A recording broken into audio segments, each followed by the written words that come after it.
నర్సారావుపేట అభివృద్ధిపై బహిరంగ చర్చకు సిద్ధమా అంటూ మాజీ ఎమ్మెల్యే గోపిరెడ్డి శ్రీనివాసరెడ్డికి ఎమ్మెల్యే చదలవాడ అరవింద్ బాబు సవాల్ విసిరారు. పట్టణంలోని గడియార స్తంభం సెంటర్లో ప్రజల సమక్షంలో అభివృద్ధి అంశాలపై చర్చిద్దామని పేర్కొన్నారు. గత ప్రభుత్వ హయాంలో జరిగిన లోపాలు, ప్రస్తుత కూటమి ప్రభుత్వంలో జరుగుతున్న అభివృద్ధి పనులపై ప్రజలకు నిజాలు తెలియజేయడానికి తాము సిద్ధంగా ఉన్నామని ఎమ్మెల్యే స్పష్టం చేశారు. మరి నిన్న జరిగిన 44 మహానాడు ఘన విజయం సాధించినందుకు మా అక్క చెల్లెళ్ళందరికీ, మా అన్నదమ్ములకి ధన్యవాదాలు తెలియజేస్తున్నాను. ఏ కార్యక్రమాన్ని పెట్టినా విజయవంతం చేసే బాధ్యత తెలుగుదేశం పార్టీ కార్యకర్తలు తీసుకుంటారు, అదేవిధంగా మహిళలు తీసుకుంటారు. కాబట్టి మరి ఉమ్మడి కుటుంబం ఏర్పడిన తర్వాత మన ప్రీతమ నేత నారా చంద్రబాబు నాయుడు గారు ముఖ్యమంత్రిగా, మరి పవన్ కళ్యాణ్ డిప్యూటీ సీఎం అయిన తర్వాత అన్ని సంక్షేమ కార్యక్రమాలు కూడా మేమన్నీ కూడా అమలు చేయడం జరిగింది. ఎక్కడ కూడా వెనకడుగు వేసింది లేదు. అదేవిధంగా సంక్షేమ కార్యక్రమాలతో పాటు అభివృద్ధి కార్యక్రమాలు కూడా అన్ని కూడా శరవేగంతో తీసుకెళ్తా ఉన్నాం. ఇవాళ కళ్ళున్న వాళ్ళు ఎవరైనా చూస్తే అమరావతి రాజధాని ఏ విధంగా అభివృద్ధి చేస్తున్నాము, సీడ్ యాక్సిస్ రోడ్లు కానీ, కనెక్టింగ్ రోడ్లు కానీ, అమరావతి దగ్గర నుంచి హైదరాబాద్ దాకా, తెలంగాణ దాకా, అదేవిధంగా కర్ణాటక దాకా, మద్రాసు దాకా, అన్ని విధాల ఒరిస్సా దాకా, మహారాష్ట్ర దాకా అన్ని రోడ్డు యాక్సిస్ రోడ్లు అన్ని కూడా వేస్తా ఉన్నాం. ఈ విధంగా ఎప్పుడన్నా గడిచిన వైసీపీ ప్రభుత్వంలో ఎక్కడన్నా అమరావతి రాజధానిని అభివృద్ధి చేయడానికి ప్రయత్నం చేశారా? లేదు. 3 రాజధానులను అని 3 మొక్కలు ఆట ఆడటం జరిగింది. ఎక్కడ కూడా అభివృద్ధి పదంగా ముందుకెళ్లకుండా ఏదో విధంగా తప్పించుకుంటూ ఈ విధంగా మీరు ప్రయాణం చేశారు. 5 ఏళ్ళు గడిచిపోయింది. ఇవాళ చంద్రబాబు నాయుడు గారు ముఖ్యమంత్రి అయిన తర్వాత ఒక విజనరీ లీడర్ గా ఆయన మరి పవన్ కళ్యాణ్ పట్టుదలతోటి, నారా లోకేష్ బాబు గారి ఆలోచనతోటి ఇవాళ అమరావతి రాజధాని చక్కగా నిర్మించుకుంటున్నాము, పోలవరాన్ని పూర్తి చేసుకుంటున్నాము. మరి ఎక్కడ చూసినా కానీ మరి వైజాగ్ లో కూడా క్వాంటమ్ వ్యాలీ కానీ, గూగుల్ క్లౌడ్ కానీ, ఆర్టీజీఎస్ కానీ ఇవన్నీ కూడా ఏర్పాటు చేసుకుని మనం అభివృద్ధి పరంగా ముందుకెళ్తూ ఇవాళ ఆర్టిఫిషియల్ ఇంటెలిజెన్స్ ని కూడా మరి కార్యాలయాన్ని మనం శంకుస్థాపన చేయడం జరిగింది. అదేవిధంగా ప్రతి అసెంబ్లీ కాన్స్టిట్యూన్సీ లో కూడా మనం ఆర్టిఫిషియల్ ఇంటెలిజెన్స్ మీద మేము ట్రైనింగ్ పెట్టాం. నర్సరావుపేటకి సిఎస్ఆర్ ఫండ్ ద్వారా ₹1,00,00,000 వస్తే ఇవన్నీ కూడా ఫైనల్ ఇయర్ స్టూడెంట్స్, బీటెక్ వాళ్ళకి కానీ వాళ్ళకి ట్రైనింగ్ ఇవ్వడానికి స్కిల్ డెవలప్మెంట్ లో వీటిని ₹1,00,00,000 శాంక్షన్ చేయడం జరిగింది. నర్సరావుపేట మున్సిపాలిటీలో మరి గోపిరెడ్డి శ్రీనివాసరెడ్డి గారు 10 ఏళ్ళు ఎమ్మెల్యేగా ఉన్నారు. ఎక్కడైనా అభివృద్ధి చేసినా ఒకసారి వచ్చి చూపించమని చాలు. అభివృద్ధి అంటే తెలుగుదేశం పార్టీ. ఇవాళ అరవింద్ బాబు ఎమ్మెల్యే అయిన తర్వాత నర్సాపేటలోనే మన 4 హై లెవెల్ బ్రిడ్జ్లు కట్టాము. అదేవిధంగా సైడ్ డ్రైన్స్ కానీ, కాలువలు కానీ, రోడ్లు కానీ, సీసీ రోడ్లు ఇవన్నీ కూడా దాదాపు ₹100 కోట్ల మేము వర్కులు చేయడం జరిగింది. కేంద్రీయ విద్యాలయం తీసుకురావడం జరిగింది. ముస్లిం మైనార్టీ బాలబాలికల హాస్టల్స్ కానీ, ఐటీఐ కాలేజీ కానీ, రెసిడెన్షియల్ కాలేజీ అట్ పెద్దరగపాలెం ఇవన్నీ కూడా మేము దగ్గరుండి ₹25 కోట్ల మంజూరు చేసి వాటిని డెవలప్ చేస్తా ఉన్నాం. నిజంగా కళ్ళుండి, చెవులుండి విన్నా, చూసినా కానీ మేము ఏదైతే అభివృద్ధి చేసామో అది తెలుస్తాయి మీకు. మీ టైంలో ఇవన్నీ కూడా అభివృద్ధి పరంగా మీరు ముందుకు తీసుకెళ్ళలేకపోయారు. ఇవాళ మేము అభివృద్ధి చేస్తా ఉన్నాము.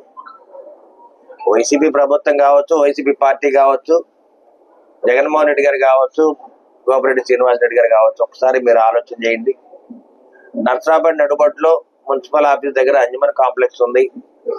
2018లో శంకుస్థాపన చేస్తే ఆ రోజుల్లో ప్రభుత్వం మారిన తర్వాత వైసీపీ ప్రభుత్వంలో మీరందరూ కూడా ముస్లిం మైనార్టీకి పక్షపాతం మీరు చెప్పుకోవడం వల్ల మీరు గెలవడం జరిగింది. కానీ అంజుమన్ కాంప్లెక్స్ కూడా కట్టలేకపోయారు. కానీ మా ప్రభుత్వం వచ్చిన తర్వాత ఈ 2 ఏళ్లలోనే మేము ₹50 లక్షల ప్రైవేట్ నిధులు కూడా వసూలు చేసి మేము ఆ కాంప్లెక్స్ ని మనం కంప్లీట్ చేస్తా ఉన్నాము. మా ముస్లిం మైనార్టీ సోదరులు ఈ టీడీపీ, జనసేన, బీజేపీ కాదు వైసీపీ నాయకులు కూడా మాతో పాటు నిలబడి ఆ కాంప్లెక్స్ కట్టడానికి మాకు అండగా ఉన్నారు. ఇవన్నీ కూడా గోపిరెడ్డి శ్రీనివాసరెడ్డి గారు కానీ వైసీపీ నాయకులు తెలుసుకోవాలి. ఇంకా ఇప్పుడు కూడా ఒక అవినీతి ఆలోచనతోటి, దుర్మార్గపు ఆలోచనతోటి, ఓ మాఫియా ఆలోచనతో మీరుగా ప్రయాణం చేస్తున్నారు. మేమైతే తెలుగుదేశం పార్టీ తరఫున నర్సరావుపేట అరవింద్ బాబు ఎమ్మెల్యేగా దేనికి వెనకడుగు వేసేవాడు కాదు, ధైర్యంగా ముందుకెళ్తాడు. చర్చకి కనుక మీరు సిద్ధమైతే అంబేద్కర్ సెంటర్ లోనే నడి బొడ్డున మాజీ ఎమ్మెల్యే గోపిరెడ్డి శ్రీనివాసరెడ్డి, నేను పక్కనే కూర్చుంటాము. ధైర్యం ఉంటే, దమ్ము ఉంటే రమ్మని నేను గోపిరెడ్డి శ్రీనివాసరెడ్డికి ఆహ్వానం పలుకుతా ఉన్నాను. అదేవిధంగా ప్రతిరోజు కూడా ఏ రోజన్నా మీరు శానిటరీ వర్క్ చేశారా? 10 ఏళ్ళు ఎమ్మెల్యేగా ఉన్నా కానీ ఒక కాలువ పొడికి కానీ అదేవిధంగా ఒక రోడ్డు నిర్మాణంగా చేయలేకపోయావు. ఇవాళ మేము చంద్రబాబు కాలనీ దగ్గర వరద ఆపడానికి రిటైనింగ్ వాల్ ఒకటి కడుతున్నాం. ఈ 77 ఏళ్ళ చరిత్రలో ప్రభుత్వం వచ్చిన తర్వాత, స్వాతంత్రం వచ్చిన తర్వాత ఎక్కడ కూడా వాళ్ళని పడుచుకున్న వాళ్ళు లేరు. రిటైనింగ్ వాళ్ళు కట్టి వాళ్ళ మరి పల్లెంతా కూడా ఇబ్బంది లేకుండా, వరద ముప్పు లేకుండా మేము దాన్ని కాపాడుకోవడానికి మరి రిటైనింగ్ వాళ్ళు కడతాం. ఎక్కడ కూడా ఆలోచన చేసి చెప్పండి. మీ హయాంలో మరి స్టేడియం ఏ విధంగా ఉందో ఒకసారి ఆలోచన చేయండి. ఇప్పుడు ఎలా ఉందో చూడండి. ఎక్కడ కూడా స్టేడియం మొత్తాన్ని దగ్గరుండి మేమే, మా కార్యకర్తలు, నాయకులు, క్రీడాకారులు అందరం కూడా కలిసి స్టేడియం బాగు చేసుకోవడం జరిగింది. షాదీఖానా బాగు చేశాం, టౌన్ హాల్ బాగు చేసాం. మీ 5 ఏళ్లలో ఏ విధంగా పాడైపోయినా ఒకసారి ఆలోచన చేయండి. ఇన్ని ఎందుకంటే ఇప్పుడు గోపిరెడ్డి శ్రీనివాసరెడ్డి గారు ఒక కొండ చూడండి. మహారాష్ట్ర శివరాత్రి మరి మీరు 5 ఏళ్ళు చేశారు, మేము 2 ఏళ్ళ నుంచి చేస్తున్నాము. మీ టైంలో ఏ విధంగా ఉంది? ఎక్కడ చూసినా కొండ ప్రాంతం అంతా కూడా పాడైపోయి ఉంది, అభివృద్ధి పరంగా ముందుకెళ్ళలేదు. మేమే దగ్గరుండి కొండ మొత్తాన్ని బాగు చేసుకుని మహాశివరాత్రి పండుగని 2 సార్లు కూడా 2 సంవత్సరాలు ఘనంగా జరుపుకున్నాము. ఆదాయం కూడా చక్కగా వచ్చింది. ఎవరైతే మంచి మనసుతో ఉంటారో, ఎవరైతే మంచి కార్యక్రమాలు చేస్తారో ప్రజలు కూడా వాళ్ళకి అండగా ఉంటారు. నేను ఇప్పుడు కూడా ఒకటే చెప్తున్నా, గోపిరెడ్డి శ్రీనివాసరెడ్డి మళ్ళీ నర్సాపేటకి ఎమ్మెల్యే అరవింద్ బాబు గుర్తుపెట్టుకో. మళ్ళీ ఆంధ్రప్రదేశ్ ముఖ్యమంత్రి మా చంద్రబాబు నాయుడు గారే. ఎవరు కూడా కళ్ళ కనొద్దు. నేను చెప్పేది మాత్రం ఇది డిక్టమ్, 100% పోయినసారి చెప్పాను, ఇప్పుడు కూడా చెప్తున్నాను. మీరు అదే ఆలోచన పెట్టుకోవద్దు. మీ ప్రభుత్వం ఎప్పటికీ రాదు. ఎవరైతే ప్రజల కోసం, ఎవరైతే ప్రజల కొరకు పాటుపడతారో ప్రజలు కూడా వాళ్ళని గెలిపిస్తారు. ఎప్పుడు కూడా ఒక ఎమ్మెల్యే అనేవాడు కులాన్ని, మతాన్ని, రాజకీయాలు లేకుండా ప్రజలు గెలిపిస్తారని చెప్పి ఒక ఆశయంతో నేను ముందుకెళ్తున్నాను. అదే ఆశయంతో మాకు ఒక ఆయుధం లాగా మేము ముందుకెళ్తూ ఇవాళ అభివృద్ధి పరంగా ముందుకెళ్తున్నాం. కాబట్టి నిజంగా మీకు దమ్ము ధైర్యం ఉంటే మాతో పాటు చర్చకి వస్తారంటే మాత్రం అంబేద్కర్ సెంటర్ లో ఎప్పుడు కావాలంటే అప్పుడు సోమవారం ఉదయం 10ంటికైనా కానీ నేను రెడీగా ఉంటాను. మా మీడియా మిత్రులు కూడా ఇప్పుడే నేను అనౌన్స్ చేస్తా ఉన్నాను.